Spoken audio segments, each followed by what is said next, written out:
പഹൽഗാം ഭീകരാക്രമണത്തിന്റെ പശ്ചാത്തലത്തിൽ ഇന്ത്യ കടുത്ത നയതന്ത്ര നടപടികൾ സ്വീകരിച്ചതിന്റെ തൊട്ടു പിന്നാലെ അതിന് സമാനമായിട്ടുള്ള നടപടികളുമായിട്ട് പാകിസ്ഥാനും മുന്നോട്ട് വന്നിരിക്കുകയാണ്.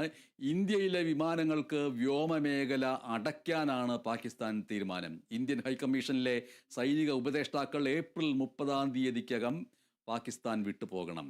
വാഗ അതിർത്തി അടയ്ക്കും, സിംല കരാർ മരവിപ്പിക്കും. ഇതൊക്കെയാണ് പാകിസ്ഥാന്റെ തീരുമാനങ്ങൾ.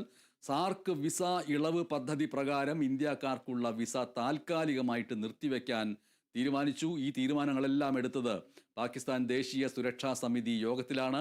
പാകിസ്ഥാൻ പ്രധാനമന്ത്രിയുടെ നേതൃത്വത്തിൽ നടന്ന യോഗമുണ്ടായിരുന്നു. ആ യോഗത്തിന് ശേഷമാണ് ഈ തീരുമാനങ്ങൾ പ്രഖ്യാപിച്ചത്. ഓർക്കുക, ഇന്ത്യ സിന്ധു നദീജല കരാർ മരവിപ്പിച്ചതിനെ അങ്ങേയറ്റത്തെ പ്രതിഷേധത്തോടു കൂടിയാണ് പാകിസ്ഥാൻ കാണുന്നത്.